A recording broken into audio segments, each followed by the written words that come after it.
A new spirit is taking over Israel, and I think a very positive one, a very good one, of connection, of less tribes and more unity. Even if we disagree on many things, we agree on much more, and we're trying to find a way to do what we do agree upon. So I think about 70% of Israelis agree about 70% of the stuff that need to be done. So for about the past 30 years, we've been focusing on the 30%, and now it's time to focus on the 70%, to agree, to not agree about that stuff, but go ahead and do the 70%. So I have American origins. I myself was born in Israel, but my parents made Aliyah way before I was born. They grew up in San Francisco in secular homes, not much connection to Judaism.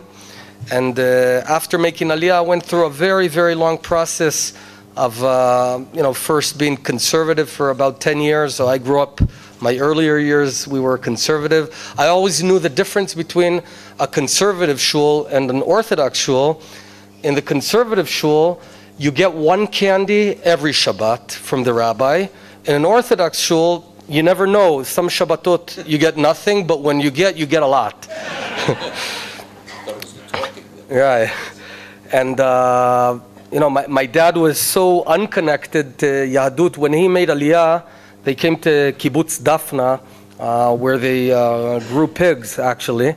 And the first time he had a Aliyah to the Torah, I got to say this in Hebrew, so he comes up to the Torah, and he's asked, Ech korim lecha? So he says, Jim. So they say, lo, Hashem ha'ivri. So he says, Yaakov, ben 26. So,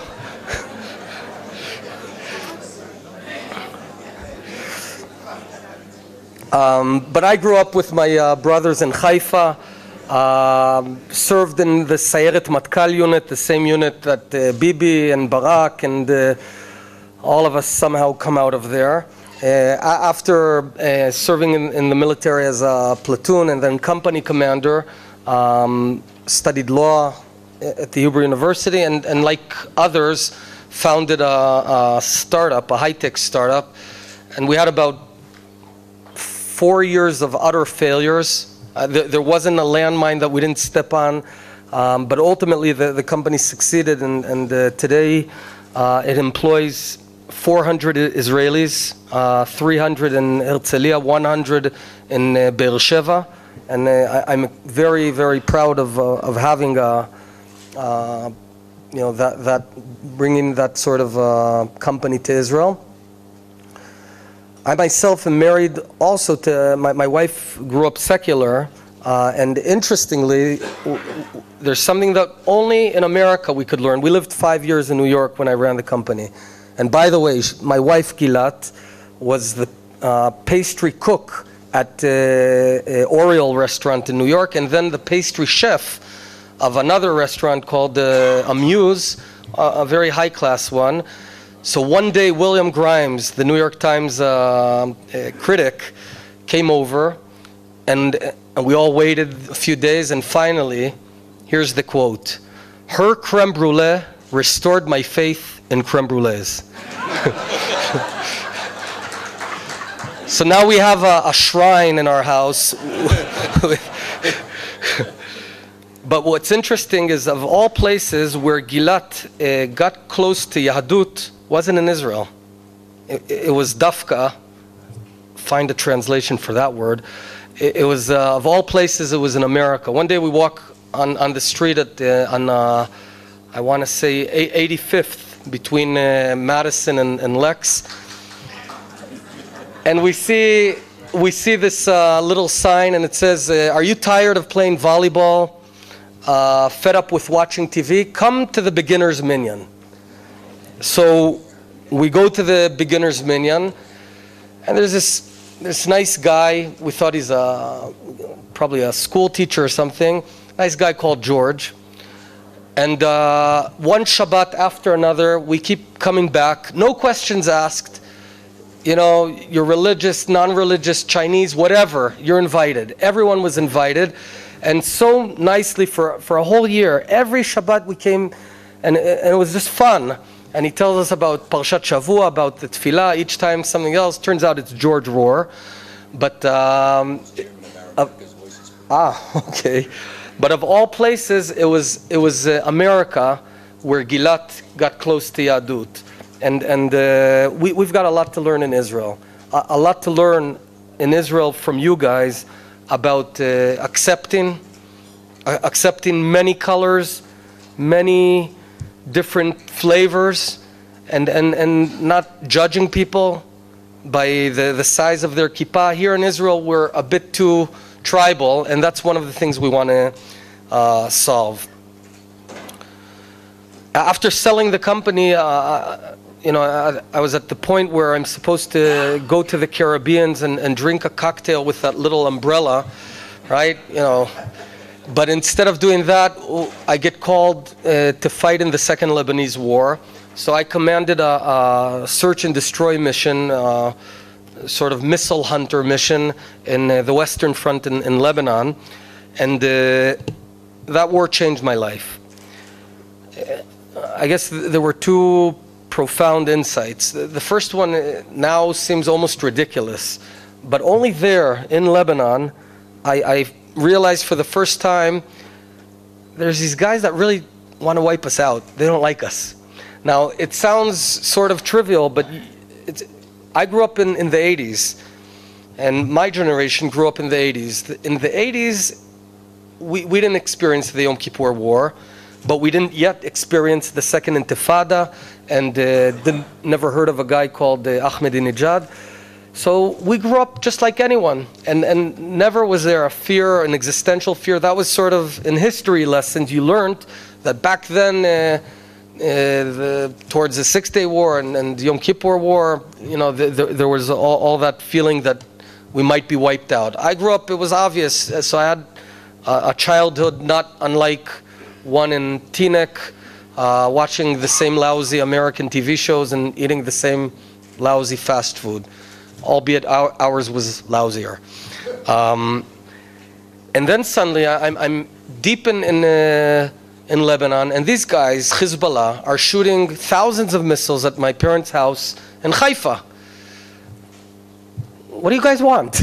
Do you have any territorial claim for Kiryat Shmona or Haifa? I don't know. No, they just don't want us here. And so now it seems almost funny to talk about. It's obvious, but it wasn't obvious to my generation. The second thing that I saw, we didn't succeed in that war, and it wasn't for lack of ammunition or tactics. I felt there was a problem in our spirit, in our desire to win. You got to want to win in order to win. And I remember every day at about 3 or 4 p.m. I'd call up my superior commanders and say, how about we do this or that? And they'd sort of say, no, let's just wait for the evening. You don't win wars if you don't fight. And I felt that we don't want to fight. So I came out really shocked from that war. And I decided then to got to do something. So instead of going back to high-tech, I joined the Netanyahu, then opposition leader, who I very much respected and respect today, to help him become prime minister. And the rest is history. So we're a new generation, and we need a new vision. Now, my party, the Beit Yehudi, is a 100-year-old party. It predated the state of Israel. It was called Mizrahi, as you may know. So we're not a fad party. We're a well-entrenched party with very deep roots. But historically, we were the lobby party for the Dati'im, right? So the Dati'im in the 50s and the 60s were a feeble community in Israel. It was after the Shoah, and the Torah world was obliterated, and there was a need to restore it. And we needed to be taken care of, so we needed a lobby party for the Dati'im. And God bless, we had that lobby party. But now it's 2013. We don't need a babysitter anymore. We the Datiim, we're good. We have many CEOs, many officers in the army, many doctors, professors. In every area, we find ourselves in leadership positions, except in politics. And that's what the primaries, the very interesting first time in 100-year primaries, were about. My opponent was a member of Knesset, Zvulun Orlev, an amazing guy, one of the most effective members of Knesset. It wasn't about who's better, me or him. It was about the direction and what's the mission of the Beit HaYehudi. The existing mission was the lobby party for the Datiim. I felt, and the group that we connected with, we felt we don't need that anymore. Our mission is for all of Am Yisrael, so we're no longer sectorial. We got to take care of all of Am Yisrael in light of our value system, which is different than others. We have primarily based on deep Yahadut. And we won 70-30. It was an overwhelming decision by the Datiim that they don't want it to be a Dati party anymore, or not only a Dati party. And then a week later, there were primaries for the list, for the members of Knesset, and we tried something also for the first time in 100 years, a non-religious member of Knesset, and even worse than that, a woman. Woo. So an individual, her name is Ayelet Shaked, secular, married to F-16 fighter pilot. She's a engineer in Texas Instruments. She was. And she came in second place out of about 18 contestants. So it's loud and clear. The message is loud and clear. We're no longer sectorial. We got to take care of all of Am Yisrael. And that's going to be our test.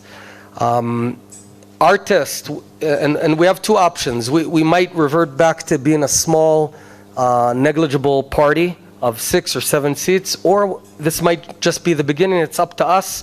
It's up to us, and here's the test. If we fight for all of Am Yisrael, and the economy, and the Negev and the Galil, with the same energy and passion that we fight for Eretz Yisrael, then we'll succeed. It's not instead of Eretz Yisrael, but we have to look at the world holistically. And I was the CEO of the Yesha Council. I had a privilege. I could wake up in the morning and only care about Yesha, Judea and Samaria. So I'd come to a minister who's in the midst of a reform in the cellular systems or whatever, and all I care about is Yesha. I don't have that privilege anymore. I lost that privilege. We lost that privilege. We have to look at everyone in Be'er Sheva, in Metula, in Netanya, in Gedera, everywhere, and also in Yehuda v'Shomron. I'm very proud of our team. It's the youngest party, the youngest age party in the Knesset. It used to be the oldest, and now in one fell swoop it's the youngest. It's a good mix of experienced folks and new ones. The highest rate of fighters. The first 9 people in our list, all of them served in fighter units. Give me some applause for that, man. And it's the most democratic list of all. We were elected in open primaries, no unions, no tycoons. We were just not interesting enough for them at that point. So the new generation, our new generation needs a new vision. And the vision is the 70% vision. So truly there are so many things that everyone agrees that we need to do. Most of it in the economic area and in the value area. I mean, freeing the economy from the title of the unions. Our ports are held by unions that can, here's a story. 3 weeks ago, listen to this, real story. Ashdod port was closed for 48 hours. Now you might think there's a nuclear raid or something like that. Nope. So here it goes. The assistant of the best friend of the chairman of the union of the Ashdod port was fired because she got married to another employee, and according to the bylaws there, you can't. So he was frustrated, so he closed Israel's ports for 48 hours. I kid you not. This is in 2013. So all the port was closed. No exports, no imports because of this assistant. Same goes in many, many areas. I'm not going to elaborate. You can check it out on the web. But this is what we need to do. Everyone knows it's wrong. Everyone's afraid to deal with it because you don't want to be clobbered by this chairman. He'll hire a good campaigner and, you know, kick us. But if we get together, we can solve it. And here I am. I'm saying it, and I hope I leave this room alive. Tycoons, big trusts. Another part of the vision is to stop hating everyone, anyone. Stop hating Arabs, Israeli Arabs. Stop hating Charedim. Stop hating the Chilonim, the secular, who are valueless, so to speak. The settlers who suck our blood. And all of these words have been used for the past decades. And I think the new generation is fed up with it. They don't buy it anymore. And parties who tried to use hate tactics in these elections failed. Hate didn't work. Unity worked.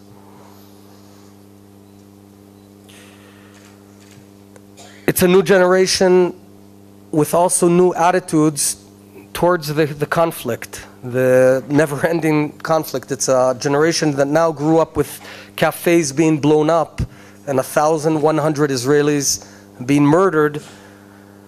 So we're a more clear-sighted generation that while we don't see a partner, that's reality, we certainly don't want war. And I still do my reserve service. There's no one more than me who hates war. I don't want my kids going to war. My first born kid is Yoni, no coincidence, 7-year-old. So we've got 11 years to go. But wishing a conflict away doesn't actually make it go away.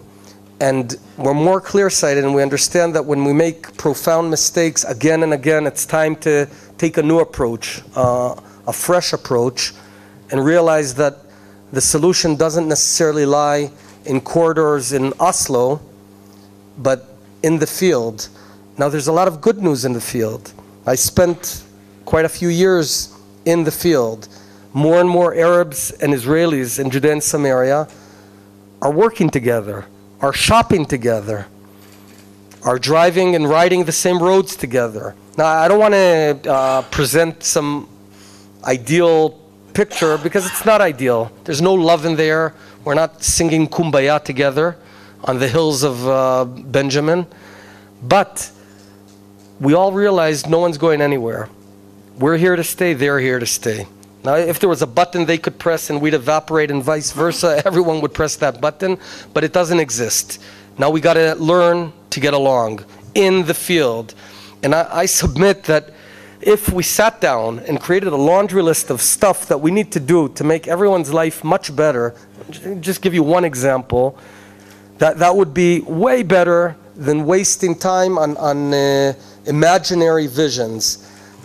And one example, there's a junction in southern Samaria or Benjamin area that every day Israelis and Arabs wait about an hour and a half in the same traffic jams. There's no differentiation. When you're stuck, whatever your race or religion, stuck in the same traffic jam. And I was talking about this a long time, and about a year ago there was a big traffic accident. A bus of Palestinian kids fell off and several kids died. How can that happen? Let's solve that. And I'm telling you that just like that junction, there's got to be 100 things, not only infrastructure, education, Business, business, and more business. That's the way. So even if we can't solve everything, we can solve a lot. But we're so focused on solving the unsolvable that we don't think of the people. And there's people behind the terms Palestinian and Israeli. So I'm very optimistic. While the word Oslo has turned into a four-letter word, there's many good things we can do together. But it takes the courage to take a new view and not follow the same trenches that led us already 3 times to the disasters. We pulled out of Lebanon. Now there's 60,000 missiles, and very accurate ones, that are targeting Israel. That's the highest center of missiles in the world per area. 60,000. We pulled out of Judea and Samaria. They killed 1,100 with suicide bombers. We pulled out of Gaza. There's about 10,000 missiles there, not as accurate as the ones in Lebanon. So how many missiles do we need to endure before we learn the lesson? I think Israel also has to take a responsibility with the world, the diaspora, the world Jewry. I grew up, and we all grew up, thinking of foreign Jews as the big pocket, the big wallet. And it's not about that. And right now, most American kids don't view Israel as their home, even if they don't live there. So we had 2 obsessions. One is money, and 2 is aliyah. Either pay or come. But it's not that. Sure, it's great, and sure, it's wonderful when kids make aliyah, but we have a much, much broader responsibility. The Prime Minister of Israel, in my opinion, should have 2 hats. One hat is the Prime Minister of the Israeli citizens, and the second is the leader of all the Jews in the world. And we've not met up to that task. And we're losing Jews at an alarming rate. And now it's our turn. It's been 64 years. It was your turn. Now it's our turn. And I think that's a very central issue. So I gave up my passport, my American passport, last week.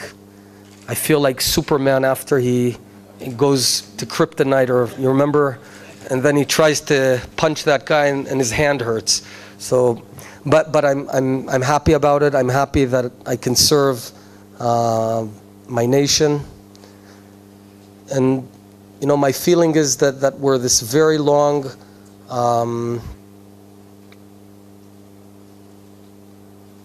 shalsheret, how do you say that? Chain. Historic chain starting from Avraham, Yitzchak, Yaakov, David, Beit Rishon, Beit Sheni, and through the generations, Shivat Zion, the Chalutzim, the fighters of Palmach, the fighters of 67, the fighters that right now, as we speak, are guarding us at the northern border and the border with Sinai.